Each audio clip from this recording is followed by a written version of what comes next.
Okay, so I took the cage off, the blades off.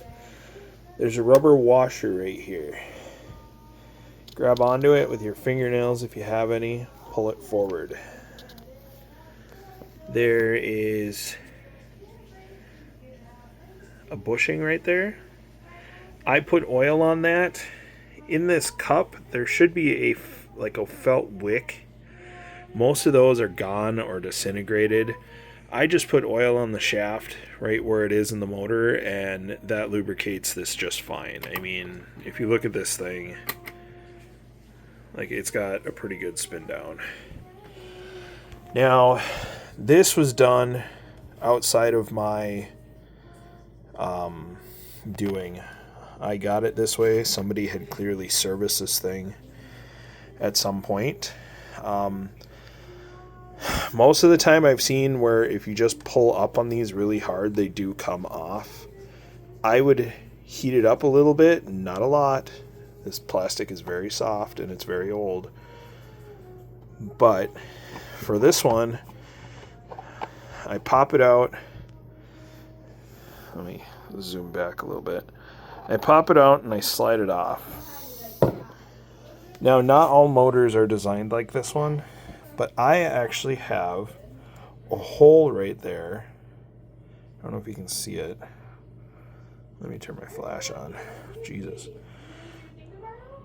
So, you can see there's a hole right there. You can actually see the motor shaft in there. I don't know if you can see it turning, but I put oil in right there, and it allows this thing to run very, very well. And that's what I do to service this thing. I do it about once every 3 months. To get these covers off, the knob has to be down. If you do decide to open it up, if you open it up like that, use something nice like a glass cutter drill bit or something that can smoothly make a nice smooth hole. It looks like somebody used like an X-Acto knife here or something. It looks pretty rough. But that aside, sorry, my wife loves Halloween stuff and horror movies, so we got horror movie stuff in here. That's an old haunted, what is it, House 2? House 4 poster. So anyway, I'll show you here.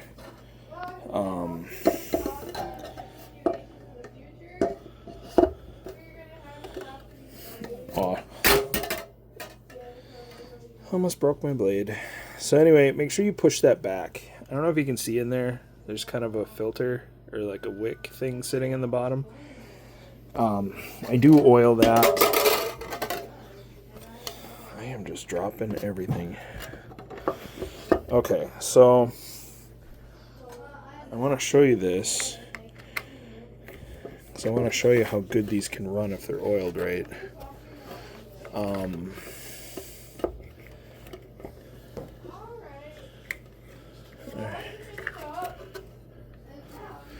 Alright, so yeah, that's just me spinning it with my hand. That's how smooth this thing runs. If I put it on low,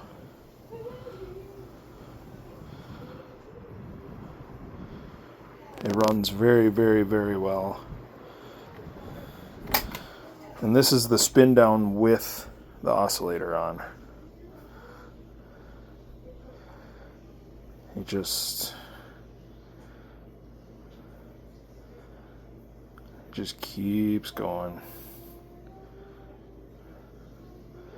Very, very, very smooth bearings. I've been using this fan every night.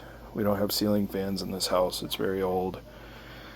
I've been using this every night for probably the last 15 years, and it is not giving me one bit of trouble.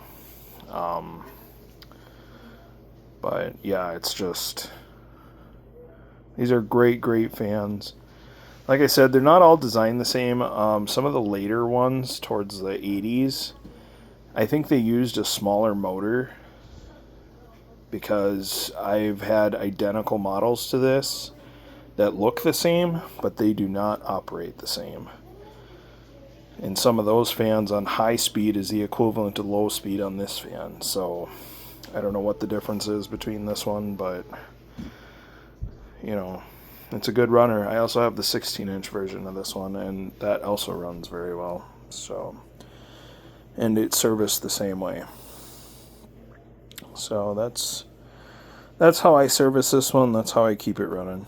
So I use the Zoom Spout oil. You can get it on Amazon for about $10. Otherwise, anything thin. If you go to Walmart and in the sewing and craft aisle, there's it's like DITZ or something, DITZ. It's sewing machine oil. It's the same as the Zoom Spout oil. It works wonders on fan bearings. So anyway, that's how I service it.